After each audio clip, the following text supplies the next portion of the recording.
were in before with our legs kind of outstretched straight, as we take the knees out to the side, do we lift up our hips off the floor? So I'm exaggerating for the purpose of you seeing me, but also the recording seeing me. You may well notice that as you take your knees wide out to the side, that your hips lift off the floor. That is because your hips cannot cope with external rotation as well as extension of the hip. So take your knees more narrow. Once again, you're trying to find that spot where you feel grounded at the bony bits of your hips, through the fronts of your thighs and the kneecaps. If you're competitive and you take your knees too far, you're not going to be getting in at the hips, you're just going to be going into the lower back and bypassing what we want to do. If you feel like there is absolutely no wiggle room for your knees here, continue with the previous exercise. You don't need the strap, but you can just carry on with what we were doing before. It will benefit you more to do that one well than to do this one poorly. So the knees are wide, the soles of the feet are flat together, the upper body is completely relaxed. So ignore me once again, I'm craning my head around all over the place with the camera. You are going to drive in with your big toe joints, your fifth toe joints and your heels, and you're just going to hold the contraction in your feet for a second. So it's like you're clapping your feet very slowly and aggressively to start with. So you're squeezing big toe joints, fifth toe joints, ankles together, or heel. I never know what to say, the underneath of your heels. I never know what to say with that one. Yes, we might get some cramp. I can see there is some twitching going on the screen.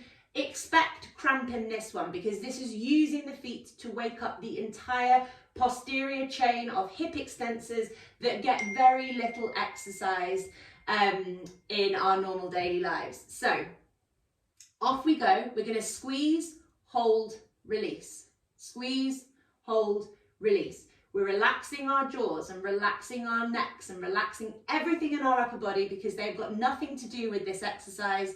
This is a foot function exercise that wakes up the backs of your legs. So as you do the squeeze of your feet, you should feel calves maybe wake up, you should feel hamstrings maybe wake up, and you should feel glutes maybe wake up. You're not actively squeezing your glutes this time, so you're not actively contracting your bottom. Your bottom is just popping up and down because of what is happening lower down. If you get cramp, shake it off, have a little rest, come back when you're ready. Cramp is good, cramp is dysfunction, waking up. If you're not feeling anything, you're probably compensating. So let's think about what the compensations might be. Have your hips lifted up off the floor. If they have, take your knees a little bit narrower. The second thing, if you're not feeling anything, is to change the angle of your feet. So are your toes pointing down towards the ground? And what happens if you tilt your toes slightly further up to the ceiling, but you're not losing the contact through the outside edge of the feet? So as you point your toes slightly further up to the ceiling, rather than let them kind of drop down lazily, you might notice that the lateral edge of the feet come apart. You're only going as far as you can, keeping the whole soles of your feet smushed together nicely. We're going to do 20 more like this. I've got another really horrible one for us to do after that, and then we've got a nice relaxing one. Rest that upper body, rest your jaw. Let's go for gold. We're going to squeeze those feet together. Realize once again how important our feet are if we want a pain-free body. Hopefully starting to feel feet, calves, hamstrings, glutes, all of those hip extensors that don't get exercise very much waking up.